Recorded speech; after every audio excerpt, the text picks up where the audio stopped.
Good morning, good afternoon, ladies and gentlemen. We're here today to discuss how we look at digital transformation across the unconventional resources integrated well delivery process. And today I have Mike Matthews with me from Enstoa. So I'm Jeff Roberts from Oracle. I'm the Director of Energy Strategy. And with me, Mike Matthews. I'm with Enstoa and lead our strategy and consulting practice. So I'll hand over to Mike, who's going to talk us and walk us through really how they've supported a number of organisations in this space with their digital transformation and how that has increased efficiencies in their business. Thank you, Jeff. Yeah, so we'll begin with like Jeff said, a case study. It's really based on what we've seen at multiple companies, and look forward to walking you through that. Okay, so for our case study, we've basically created a mid-sized independent E&P company. They got operations in Permian, Bakken, and Barnett plays. They have well-positioned holdings, with a good mix of wet and dry to take advantage of movements in the market, which really positions them for sustained long-term growth, and they're viewed positively by the market. But they have a real strong business case to improve performance through what they talk about as integrated project portfolio management, getting really a handle on drilling completions. And what's driving that is some of the bullets here you see to the right. They really struggle to coordinate their teams across assets, but also within assets and across the different types of projects, whether drilling completions, tie-ins, or facilities, as well as ongoing operations and maintenance organizations. They've got an old financial system, ERP. Some people may have heard of that, but it's basically does their accounting, but it's not really designed to support the needs of the folks doing the drilling completion projects or the facilities and other types of things. They manage by AFE effectively, and they do have a system that kind of helps them get through that. But it doesn't have really the detail that they need. They can't see across the portfolio of projects, and much of it is really augmented through Excel spreadsheets to keep it moving forward. They do have a deep experience base, but their workforce is aging. They kind of have what we call goalpost profile of a lot of 0 to 5 year experienced engineers and those in the 20+ range, and so they're really struggling with how do they continue to maintain the performance that they have over their company's history. They have a wide range of vendors and suppliers, contractors that they work with really different contract terms and conditions. So it's a bit of a challenge both from how to work with these organizations, but to get them paid, review of invoices. And there's no real standards around that. So that's an area of opportunity for them. And then their consolidated production forecast from the new wells is a real challenge. It sucks up a lot of effort, manual effort on their part, and it's just really time consuming.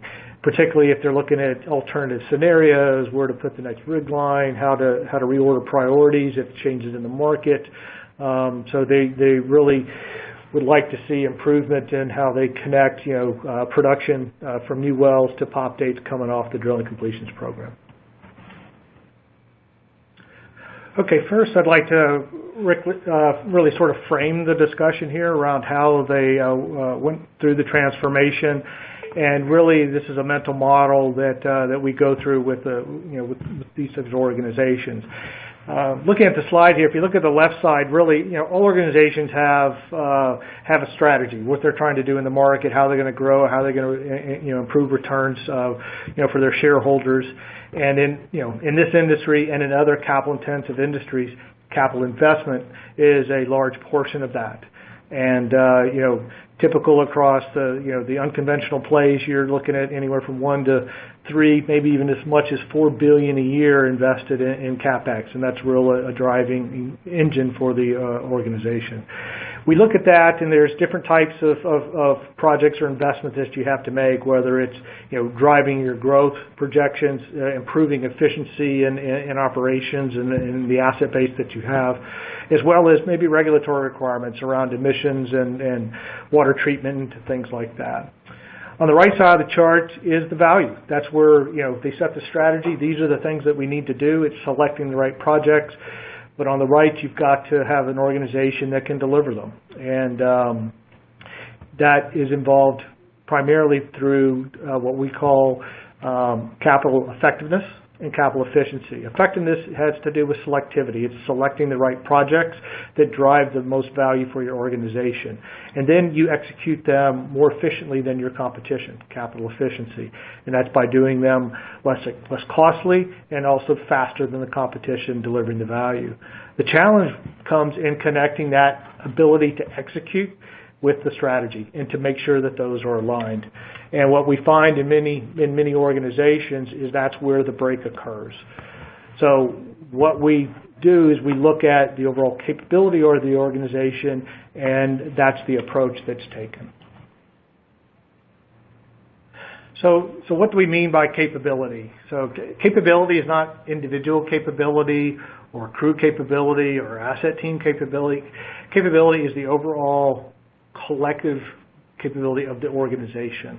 And the way we define that is the process, the business processes that are used to execute the work, the structure, and by structure we mean how are you organized, how are your teams organized, as well as what are the policies, procedures, or guidelines, the way you do things, how is that developed and utilized by the organization, what technology is in place to enable that, and how is that technology configured, integrated, and deployed for use by the organization. And then the most important component of capability is obviously the people. So the skill sets that they have, the career paths, how are they developed, how are they engaged in improving the business.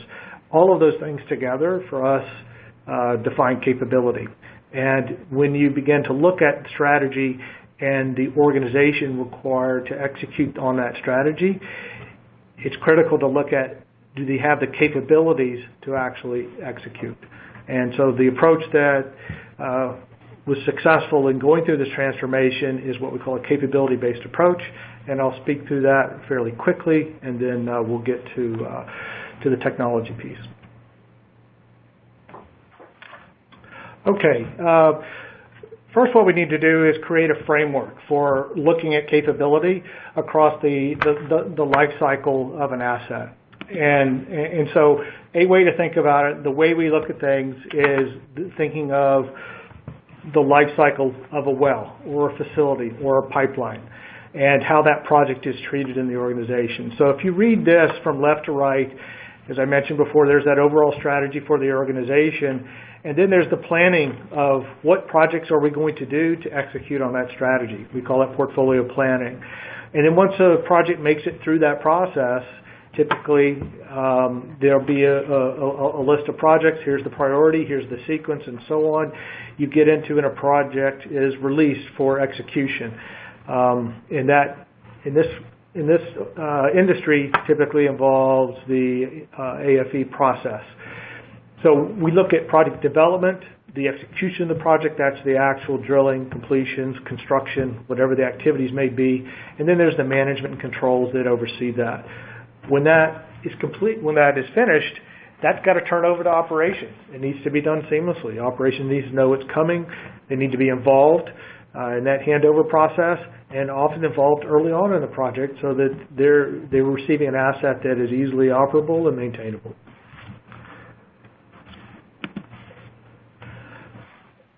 From an oversight perspective, and what most organizations want, particularly in this industry, is the ability to do what we call project portfolio management.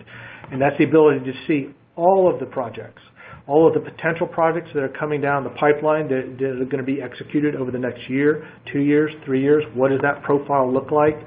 all the projects that are active, in play. Where do they stand? How are they performing? When are they going to be completed? And then if there are operations or maintenance type projects that need to get executed, typically they're tapping into the same resource base.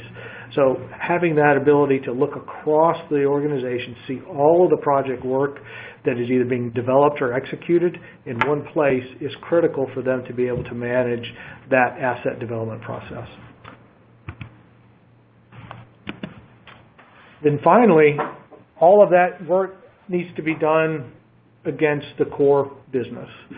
Every one of your organizations have some back office capability, typically housed in an enterprise resource planning system or ERP system. That could be Oracle EBS, SAP is another popular system, JD Edwards. There's a plethora of those out there, some of them more antiquated, some of them more recent.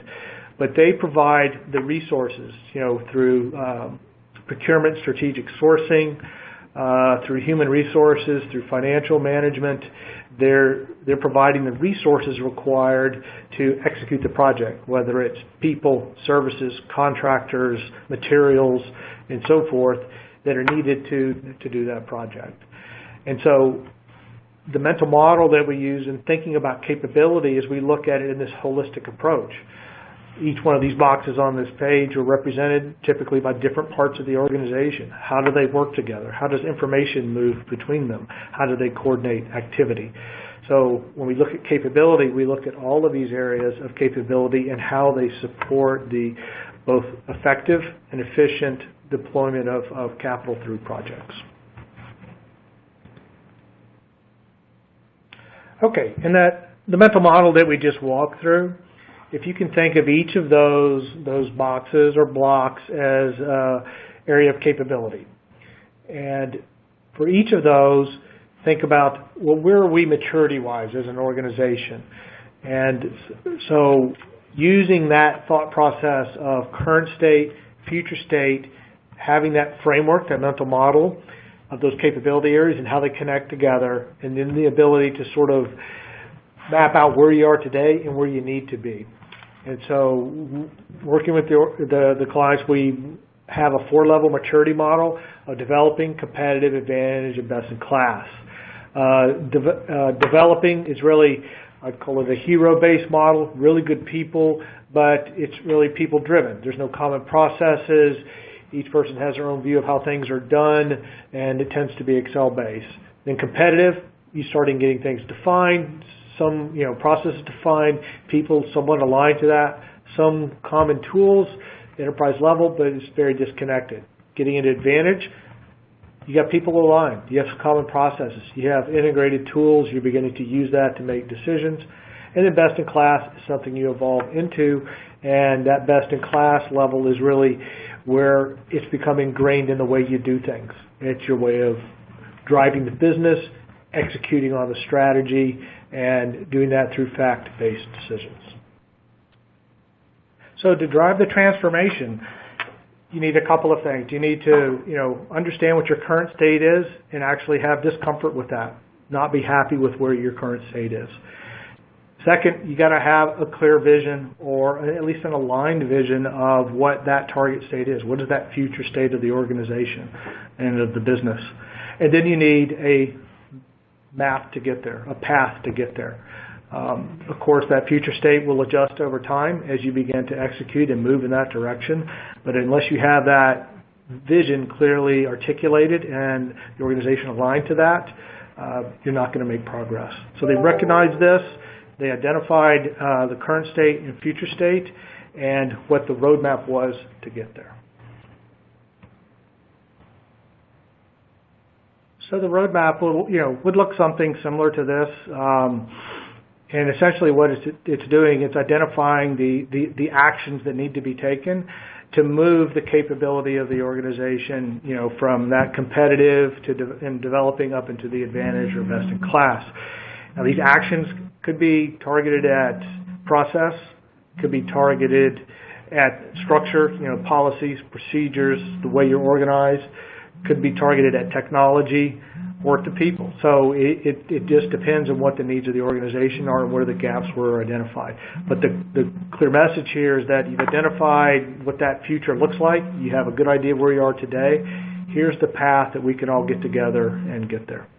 And for this current example that we're talking about, this case study, I'm going to present what that future state looks like and what were their real drivers. Okay, so what were the real drivers in this case study? And it really comes down to what we call that capital efficiency and effectiveness. And this is just a mental model for how to think about it. And we think a fairly good proxy for that, particularly in this oil and gas sector, is return on capital employed. And that's got several components that make it up. It probably differs a little bit from company to company and how these things are measured. But for the purposes of this discussion, think of it in two ways. Really, the top line. So how do you drive the revenue for the organization to deliver more value? And then can you do that for less? That's the bottom line. Is the cost it takes to deliver that top line revenue, can you do it more effectively? And so in this particular case study, the areas of focus were on, what can they do to increase production and actually do it at a greater rate than just throwing more resources at it? What can they do to streamline? How can they drive production faster, either with the same resources, or if they do increase the resource base, they're able to deliver proportionately more. Second is how can they really compress schedule in terms of what it takes to get from spud to pop, and really across the organization, all the supporting processes, what can we do to do that compression, because it is one of the main levers in driving that top line revenue.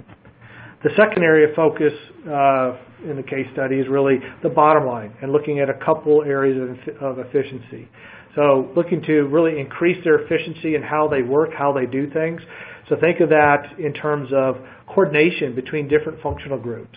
We all know that the handoffs from one group to the next, as that well gets developed, gets choppy, and people aren't aware. They don't have insight. They can't see what's happening. They didn't know they were supposed to be someplace, or the crew wasn't there, or the material wasn't there. And so it's that ability to eliminate those broken handoffs and drive efficiency through the process.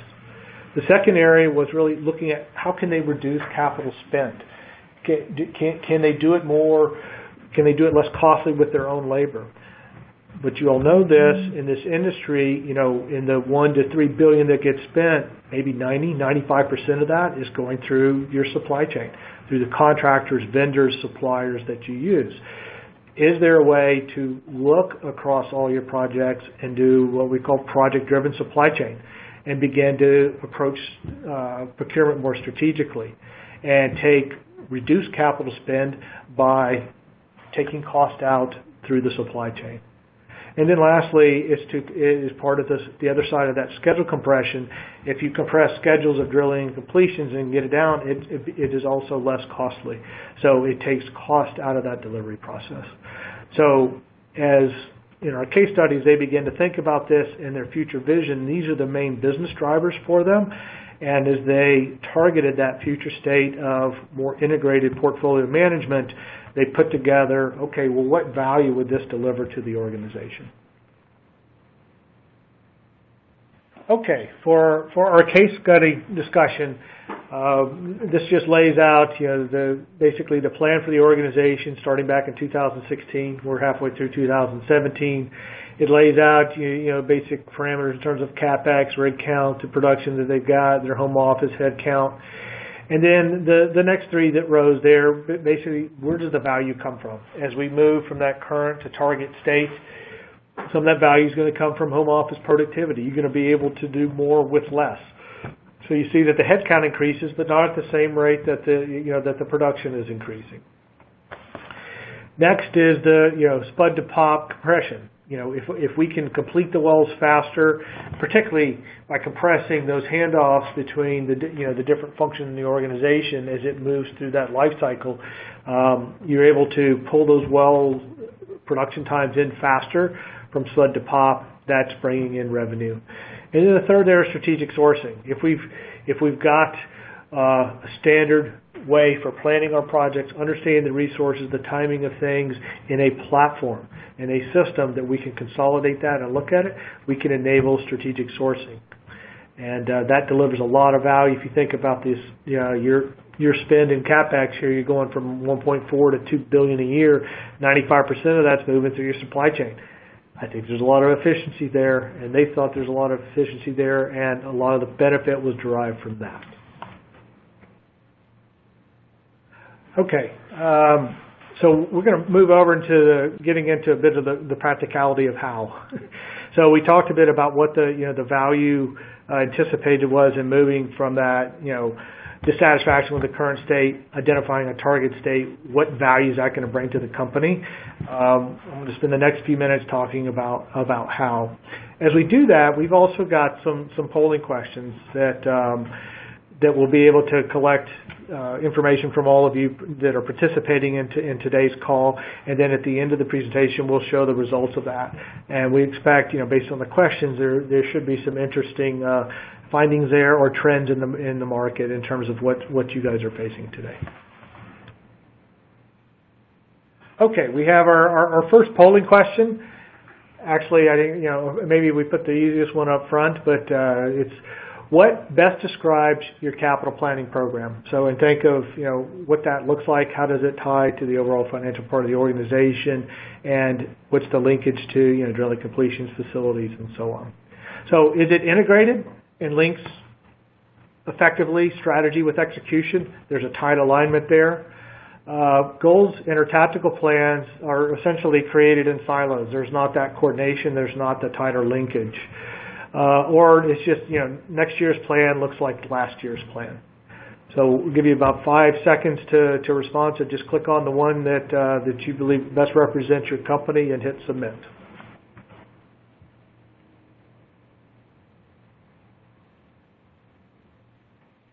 All right, second polling question. How would you characterize the current state of your company? We know it's a tough market out there, but other, different companies are responding in different ways. We're really interested, and I'm sure everyone is, in seeing how different companies are reacting. So are you focused on survival? Are you positioning for future growth through improvement? Are you actively growing through acquisition or, consolidation? Or is it just business as usual? So select one of the 4 and hit submit.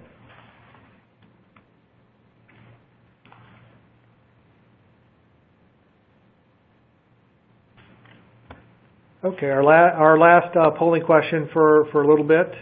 We've got a couple more a little bit later, but I want you to think about how important is capital effectiveness and efficiency in the context with how we've discussed it today. How important are they in today's market? Is it critical, important, just relevant, or irrelevant?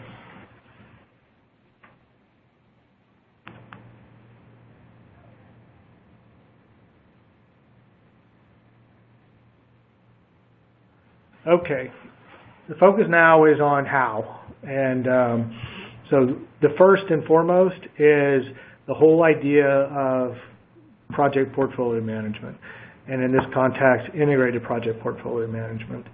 And this is really a mental model that reflects that we're talking about everything being connected. So if you look at this chart at the bottom, that's the project. The blue bars on that sheet are the activities within that project. Those projects roll up, to a program. Maybe it's a rig line, maybe it's a particular part of the asset, maybe it's an expansion. Those programs can be defined multiple ways. You can cut it, slice it, however you want. Then that may be all tied up into, at the asset level. What are all the different programs that are key to the strategy for developing that particular asset? And then across the corporation, what are those overall, the assets that we have in play, and how does all this tie out? And so the vision, that future state, and where the organization gets to in being able to really drive drilling completion, facilities, tie-ins, all of that in a single system, is having an enterprise platform that enables this to happen. And it goes both ways. You have to be able to looking at it from a portfolio perspective and have the ability to drill down to the project, to the activity, the performance of the activity, the cost of that activity, and so on. And likewise, be able to roll that information up. The other key takeaway from this approach is that most organizations want that level at the program, at the asset, that portfolio view. But it's not possible until you get standard at how the projects are done. How are they planned? How are they executed? Is it in a common system? If everything's in Excel and each project is doing their own thing, there's no way you're going to be able to roll that up into a coherent program view, asset view, or corporate view and manage things strategically.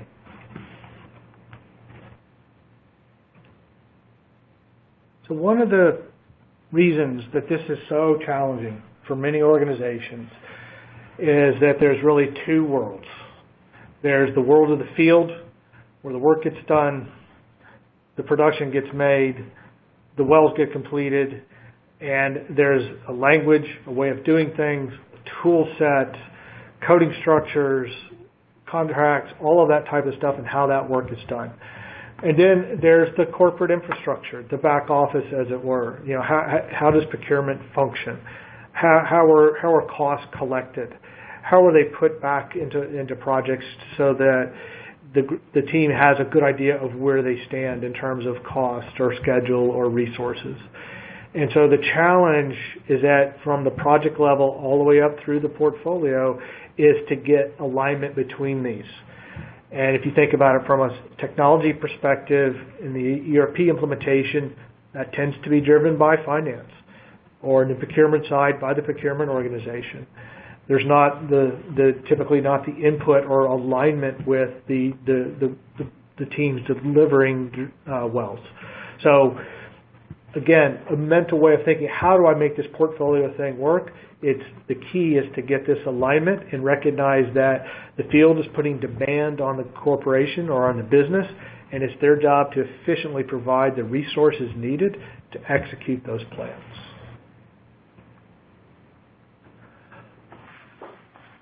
The key development, I would say, over the last 10 years or so, and maybe going back and as far as Y2K, for those of you that were around for that, has been the evolution of enterprise level technology. And I would say in the project space, in the project world, it's really been the last 10 years or so that has become more and more mature and capable of delivering at this portfolio level. So what you're seeing on screen is really, these are all the function blocks or functional requirements typically necessary to deliver projects effectively.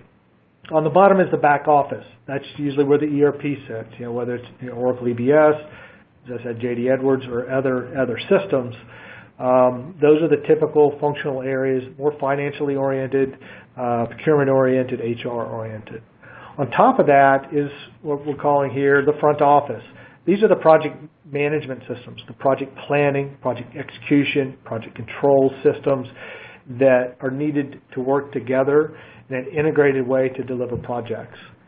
And the reason this was so important to the case study we're talking about, the other organizations going through this transformation, is the recognition of what unconventional drilling completion programs actually are. And that is, you're effectively operating as an E&C contractor, engineering construction contractor. You've got all of these projects you're managing directly, you're contracting directly with consultants, engineers, oilfield services companies, suppliers, vendors. You're effectively managing projects. And many of the organizations are trying to do that in Excel spreadsheets. So if you look at this from a holistic perspective, really the focus and the driver for value and where the profitability and the revenue comes from in shale, in unconventional development, is in the project management suite. Focus on that, get that done across the enterprise so that you can more effectively manage the activity in the field, the resources required to execute, and do it most efficiently from both a cost and schedule perspective. that will all get captured in the system of record, which is your ERP, but really what drives that activity in the field is that front office piece. So what does that enable? You've got this enterprise platform, you've got all your projects in there, you can see them as they move through their life cycle. This is a stylized image of what that might look like. The lines there designate and the colors designate, segmentation. You can divide up that portfolio into different slices. And in fact, you could slice and dice it however you want. The size of the bubble is the size of the project. Where they are in the process, you can see that, whether they're still in development or being executed. So the ability to be able to look at this and as things change, have that scenario analysis capability to say, as things are changing in the field, maybe the mix of projects coming through developing need to be different now. How do I analyze that? How do I understand the impact, both on my resources, but also cost and schedule? So it's this portfolio view across that life cycle. That's the key that is enabled by the technology. Okay, the next key, and I would say this is probably the most fundamental to everything that we've talked about here in terms of delivering the value. And that is understanding, let's say, the data structures and how you tie these different components together at that enterprise level. Central and most important is from a drilling completion project, facilities project, times, and so forth, is the work breakdown structure. And that is, simple definition, the decomposition of the scope of work into manageable packages, often called work packages, required to execute the project. So it's the scope of work decomposed into manageable chunks that you execute the project with. So if you were to imagine that bottom level of boxes is a particular work package, maybe it's casing, maybe it's whatever you want it to be, that involves resources. So if that second bullet is casing, so there's the actual casing, there's the crew, there's the equipment, all of the things necessary to deliver that work package. If you're planning consistently through a work breakdown structure, you're able to identify what are those assemblies of resources, the gathering of resources to execute that work package. That gets aligned to how you do procurement. So the left side of this we're calling a resource breakdown structure. How do I organize that stuff that we need to buy, rent, install, consume through the execution of the project? It can be people, it can be equipment, it can be material. What is that? How is that organized? How does that relate to the scopes of work that we do? Then there's the cost side of things. How does cost accounting get done? How is that captured in your system? How does that tie to the way a work breakdown structure is aligned so that if you've got budgeting along those work breakdown structure, being sure that the cost coming in through the financial system is able to align to that. And one of the key failures that we see, particularly in work breakdown structure, is shortcomings in either the financial system or the procurement often manifest themselves in the work breakdown structure. Finance may need to look at different tax jurisdictions and ask the project, hey, can you break out this and this parts of your work breakdown structure because the tax treatment on this is different than the tax treatment on that? The answer should be no. That's a financial system responsibility. It is not part of the work breakdown structure. So the blending of these three is usually a fatal flaw in how the work breakdown structure gets designed, due to either not understanding this total relationship and a lack of integration between them. The most important, and then a very important part of that mapping is how does this tie to your asset base? You have an enterprise asset management system, and it shouldn't be just to throw it over the fence when the well is completed. There should be a seamless transition to the enterprise asset system, how things are tagged, when they're put into service, and what are the maintenance requirements and so forth. So everything that gets put in place is recorded and aligned with the way the project is executed. Okay, so we just wanted to show you what would a practical example look like, and this is just across the top there. a typical way a work breakdown structure may be designed on the designated through the red. On the left over there is a resource breakdown structure. What would that look like?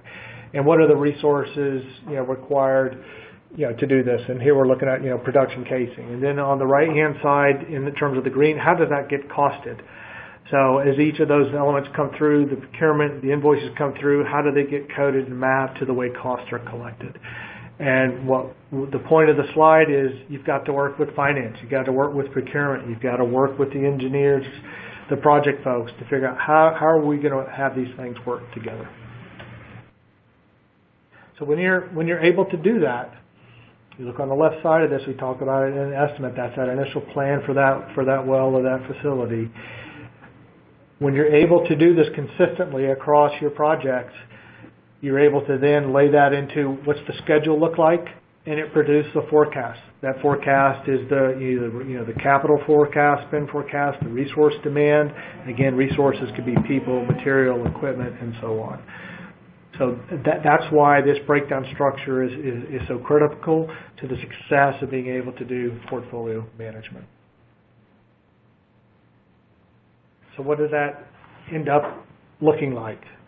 And what we've got here is what we call project-driven supply chain, which enables you to do what's called demand and capacity planning. So on the left-hand side of the chart, if you've got all of your drilling completions, facilities, projects planned there, the ones that are active, that are in play, the ones are still being developed, coming down the pipeline that are planned, those put a demand on the business, a demand for contract services, oil field services, for buying things, as well as our own people, the engineers that you have on staff, and where do they need to be, when do they need to be there. And so by having that foundational element of one, that integrated data structure that can tie these things together, and then most importantly, an enterprise platform that enables that to happen, is the key to success in being able to drive this. Okay, we have our next couple of polling questions. Where's the most value trapped in your organization? Is it in drilling completions, facilities, production ops, procurement, supply chain, or in the back office functions?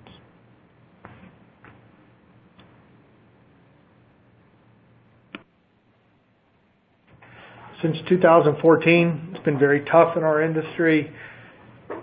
And what we're asking for in this polling question is, which cost reduction efforts have been implemented at your company? Maybe multiple, but in this case, pick the one that's been most prevalent.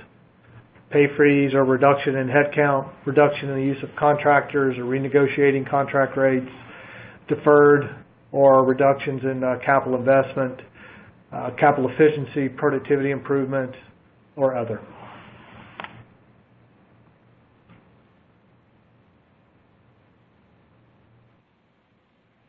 Okay, last two slides for me, really wrapping this up. Where did the value come from?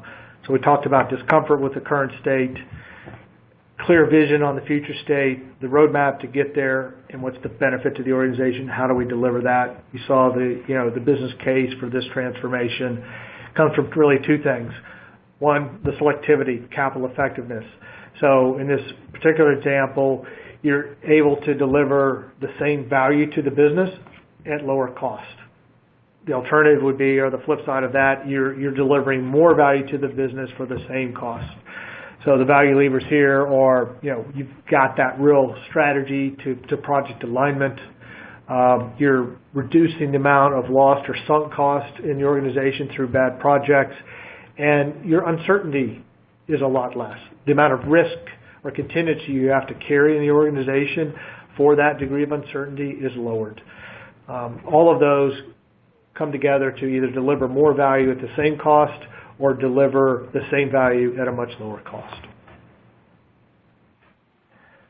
The other lever that we talked about in the beginning in terms of that return on capital is the capital efficiency, so that bottom line metric. So if you've got all your different projects for the next year planned out, through this approach that we talked about with that work breakdown structure, that enterprise system that enables that, you're able to translate that into, okay, what are those materials, equipment, resources required to execute that? And then you're able to now, with that insight, begin to pull on cost levers that can, improve your performance in terms of reducing variability, the planning, resource optimization, getting the right resources to the right place at the right time for the right cost.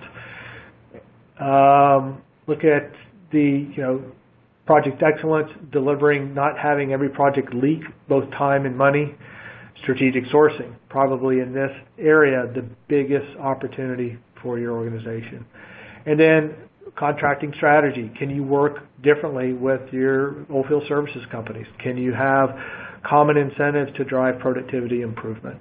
By converting it this way, you're able to have a longer-term discussion and get more integrated in your processes and aligned on your incentives. Okay, 2 more polling questions. Based on the maturity model we talked about at the beginning, how would you rate your company's capital effectiveness and efficiency? Is it developing? So kind of hero-based, disconnected. Is it competitive? Some things are defined, some systems exist, but it's still pretty disconnected. Competitive advantage? No, you've got some standard processes. Things are a bit integrated. You're able to actually kind of see things and make, timely, fact-based decisions. Or is it best in class? You've evolved into that because you've been operating in that competitive advantage state for a while.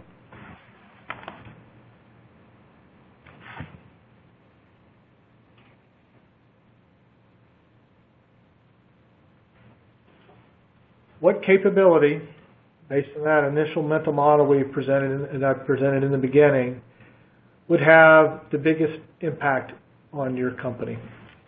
Is it strategic planning, portfolio planning, or portfolio management, those that were shown in gray? Is it AFE development, project management controls, the ones in blue? Is it procurement and supply chain management, financial management, or HR management?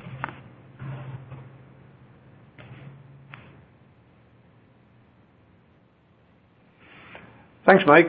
Thanks for that case study on how you've supported organizations.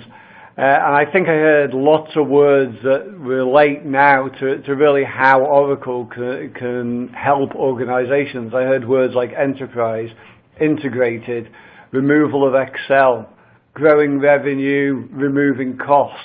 So I think those are all areas that in the next sort of 10 to 15 minutes, hopefully I can give you a vision of how Oracle can actually deliver and support you with the technology to deliver those components. So in terms of integrated, we need to provide, and we do provide, a solution that supports that end-to-end asset lifecycle, right the way through from your well portfolio planning to plug and abandonment. So when we're thinking about that portfolio capability that Mike talked about in terms of what are the right wells, what are the right pads, which is the right assets to move forward with, then it's all about scenario planning, understanding which are the right things to do. In terms of well readiness, that's about permitting and approvals and making sure that we engage with all of the right stakeholders and we have their agreements to move forward. If we think about, how we can move across people's lands, that's key to how we do our business in this space.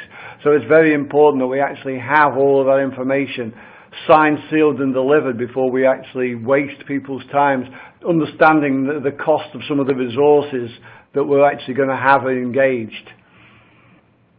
In terms of site construction and engineering, that's typical construction of pads and facilities. That's about managing your contractor base. As Mike discussed right up front, of that $2 billion in CapEx, 95% is not managed or not your particular ownership. It's about supply chain. It's about the suppliers, subcontractors and contractors that you're engaging with. So it's effectively managing those. In terms of drilling and completions, we understand that you will be using drilling solutions for the actual logging, etc. But that ability to understand changes of conditions, anything that happens and that field status, getting that back to the home office so people understand if you're on track is extremely important. And then tying it into production. Until we tie something into production, we actually don't physically have any revenue generation going on. So the ability to quickly and effectively get that back into the facilities and then onwardly manage that moving forward, and all of the maintenance, you continue to refrac, you continue to maintain your facilities moving forward. And then ultimately, plug and abandonment. A key component of plug and abandonment is the history. It's that ability to understand what you did on that well, avoiding any future legal aspects of moving forward. So that's really how we see a single integrated solution offered by ourselves supporting you right the way through your business. So Mike stressed up front that it's about portfolio management. And if we think about how we work in this space, it is about portfolios, but it's about managing that portfolio at a number of discrete points through the life cycle. And really, lots of you have done extremely good things in terms of reducing the schedule, the cost within each one of those buckets. But it's the handovers that is really where the inefficiencies are. And really, if we think about managing that in one overarching solution, that's where we can drive that spud to pop reduction, which is where we actually, we grow our revenues, we shrink our costs. So it's about managing how that an individual well moves through that life cycle, and then how we look at a portfolio of wells and how they move that through that life cycle. Understanding that revenue arrow is critical to us. It's only at that point that we start generating money for ourselves. Up to that point, everything has been a cost. So it's about how we effectively reduce those handover points. And that's where, each one of those discrete things is often managed in a totally independent solution as we speak, often Excel being the predominant one.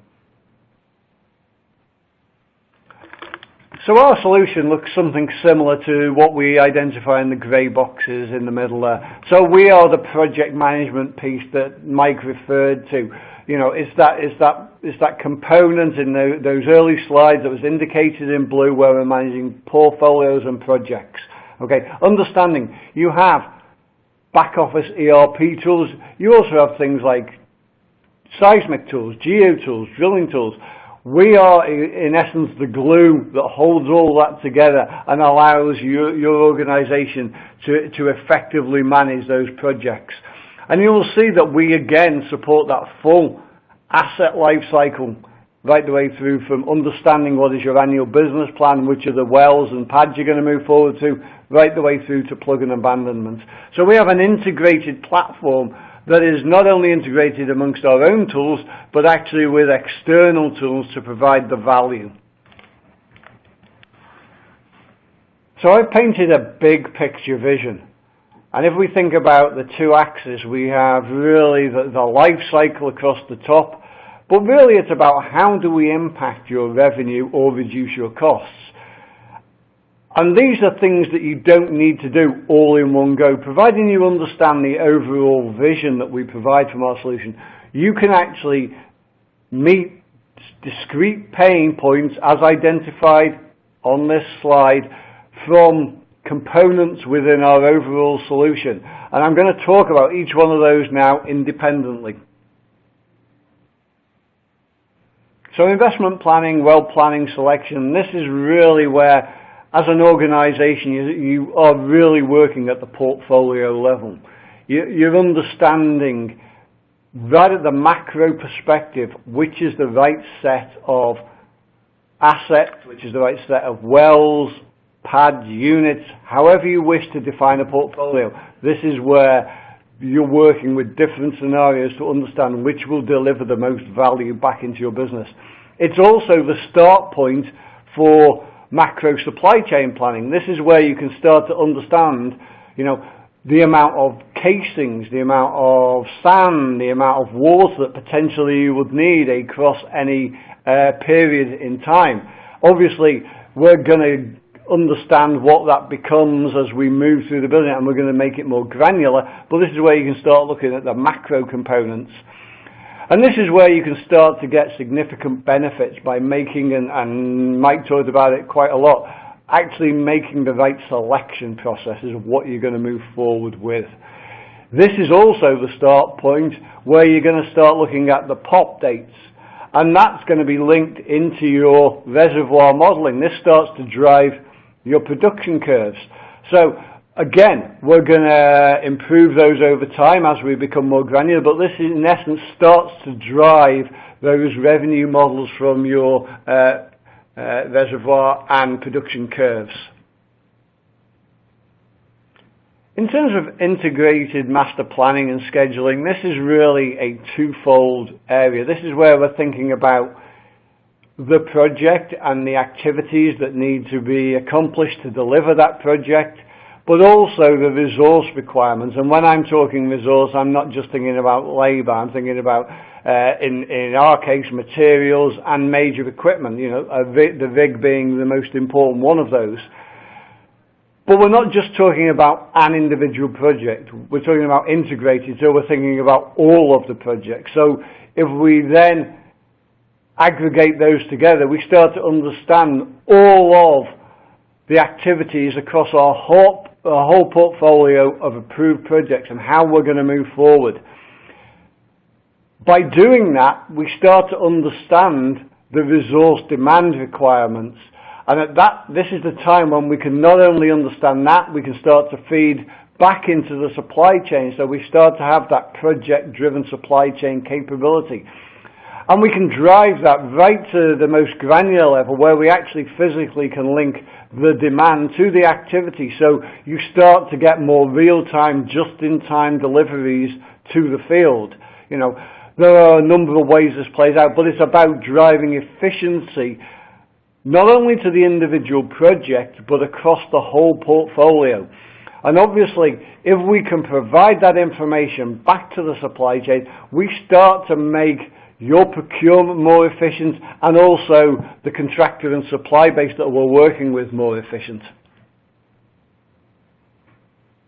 Of course, with so many moving parts across each project and then across the portfolio, it's important we have a governance model. So that ability to govern not only how we manage ourselves internally, but also with our supply chain is extremely important. And that ability to govern in a number of ways. Obviously, you will all have standard operating procedures. The ability to automate those, make sure people are following them correctly, to manage permits, to understand where those permits are in their life cycle, the same as with any approvals. And also stage gates. You are still likely to adopt maybe an FEL process or some other internal stage gating process.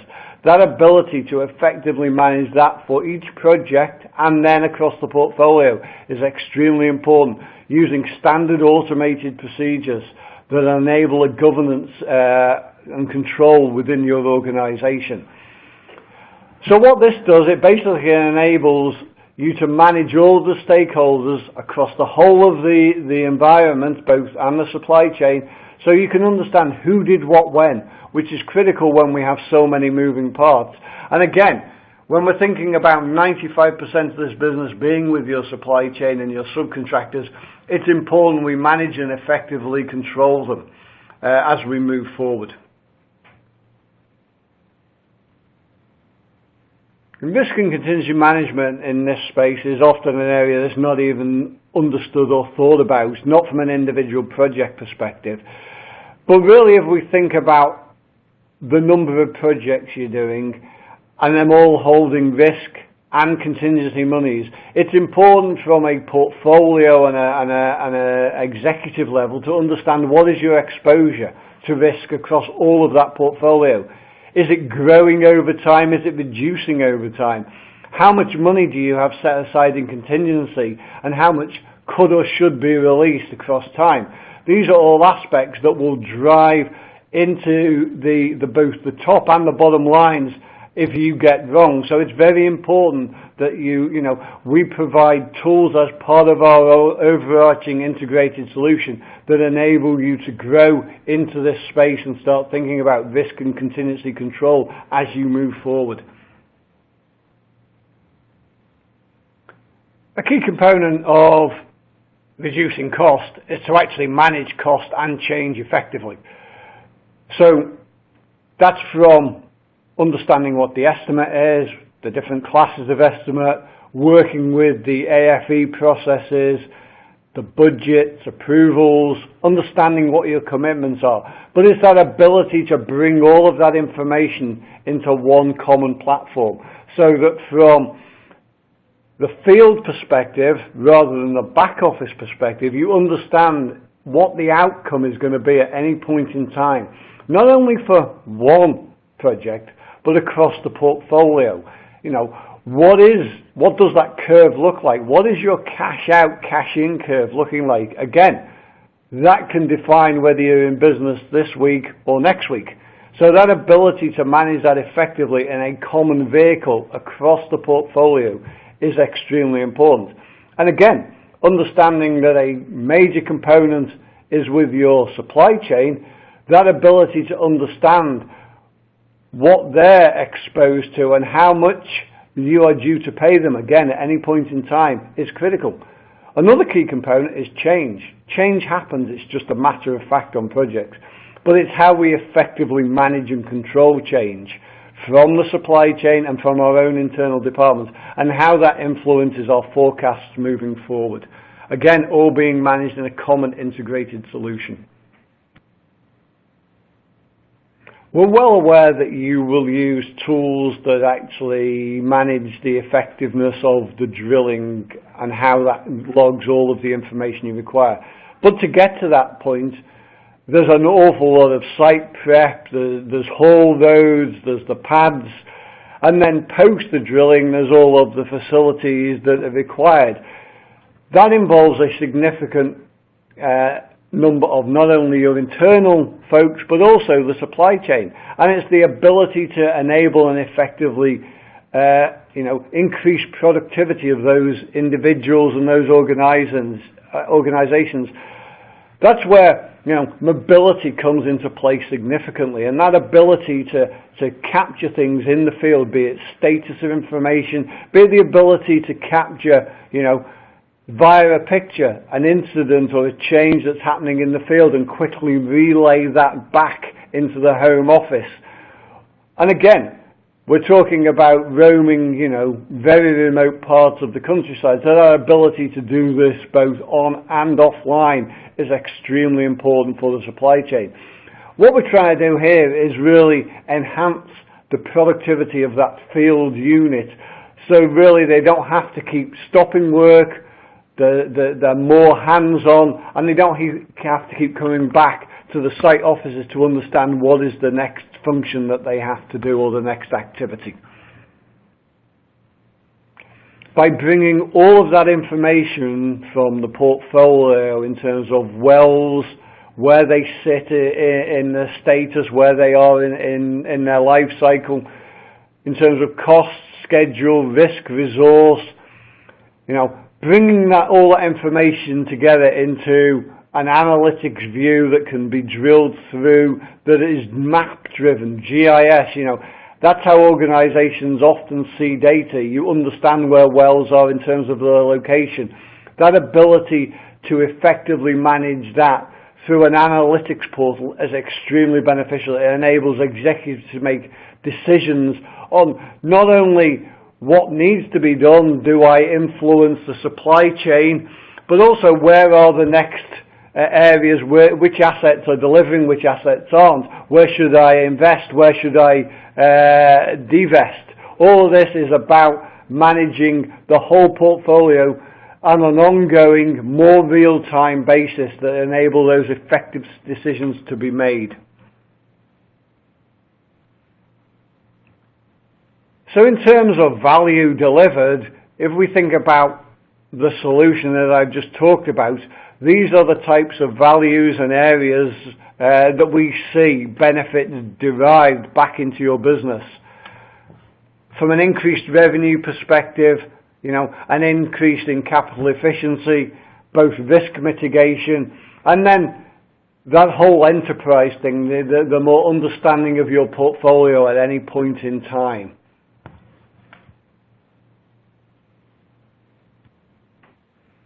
So to wrap up, Mike talked a lot about a great use case and how he'd supported an organization and all of the components that were needed to actually derive value. I've just talked about really how Oracle see an integrated well delivery solution that supports the asset right the way through that life cycle. But really, I have one final thought, and that comes from a very recent paper from McKinsey, which talks about if you do this, if you think about enhancing your best practice and support it with technology, there are significant savings to be made. They talked about between 6 and 10%. I've gone for the conservative.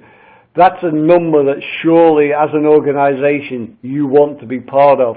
So I'll leave you with that one final thought. So with that, I'd like to thank Mike for an extremely informative discussion. I hope you saw value in what we've presented over the last hour, and we look forward to your questions over the next 5 to 10 minutes. So thank you very much indeed, folks, and we'll talk to you soon.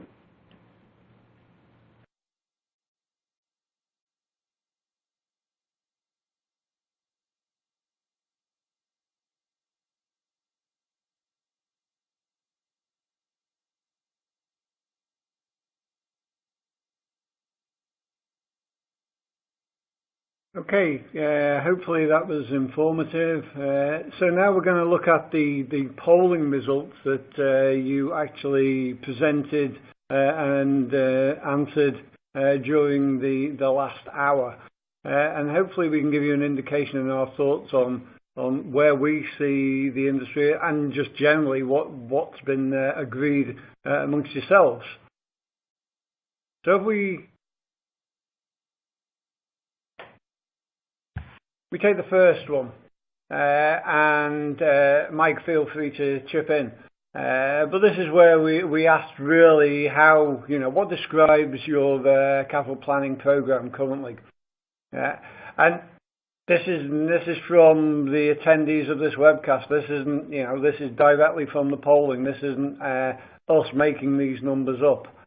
So, if we think about that, really, you are looking at this from an integrated approach, and hopefully it's not in next year's plan. Next year never happens in this industry.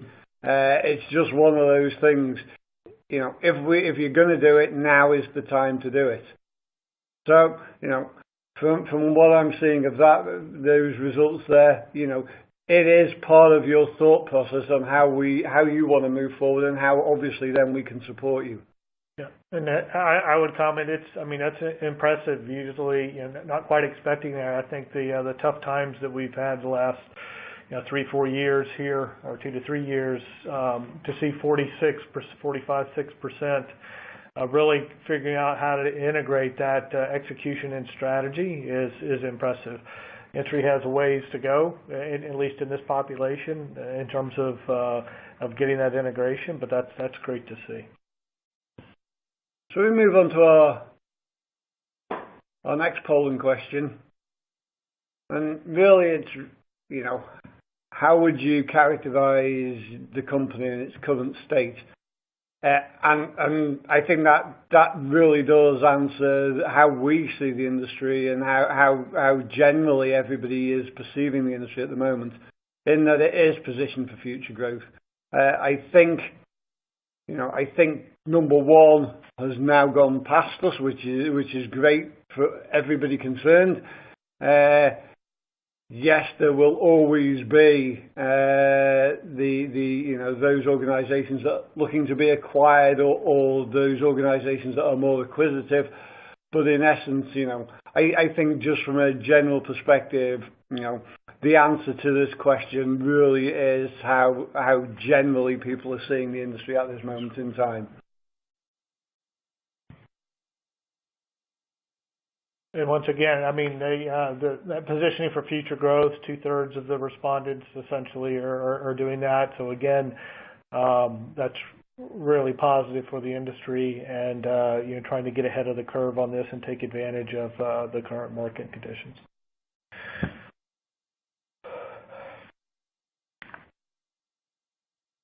So how important is that capital effectiveness in today's market?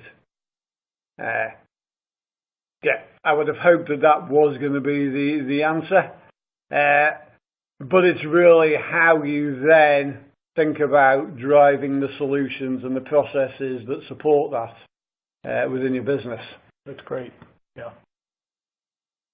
Very good results.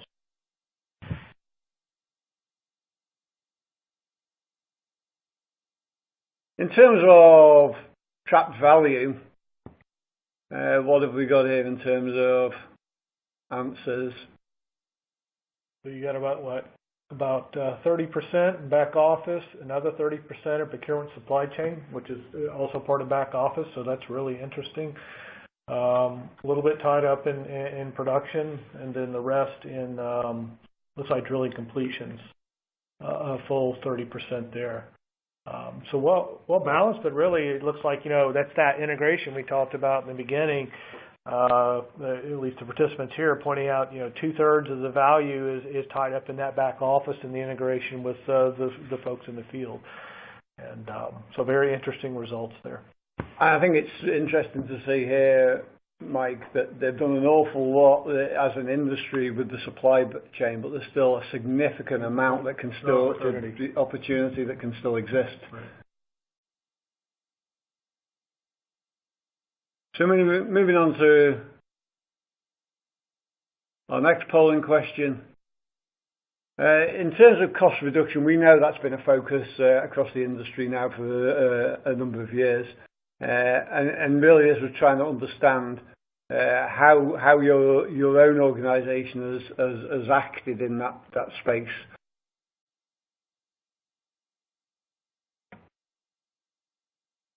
And I think that's true. I think from an understanding, this is an industry that does certainly influence headcount. It's one of its initial starting points in any downturn in the market. What I'm interested to note is that it hasn't, number two really hasn't been an influencing factor in your organisations in that ability to, influence the supply chain in terms of how they work with yourselves.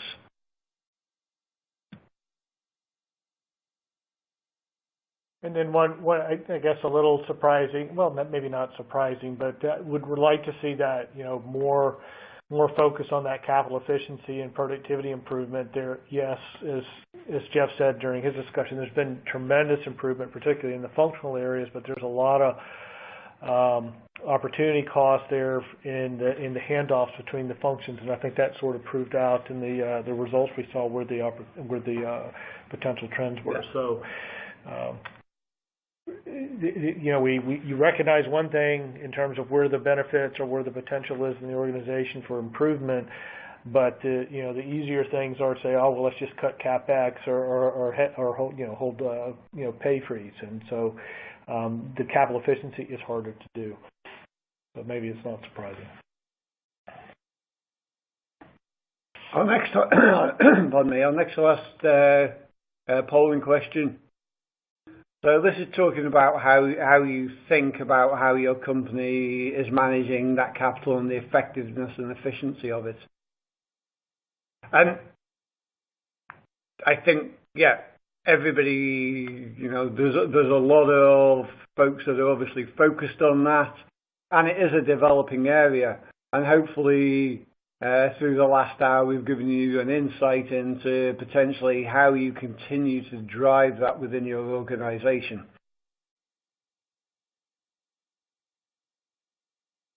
And this is, very consistent with what we see, not just with upstream and in the unconventional plays, but with other organizations. Typically, somewhere between, and this is even a little bit higher, 70 and 80 to 90% of the organizations tend to be in that developing competitive range. So,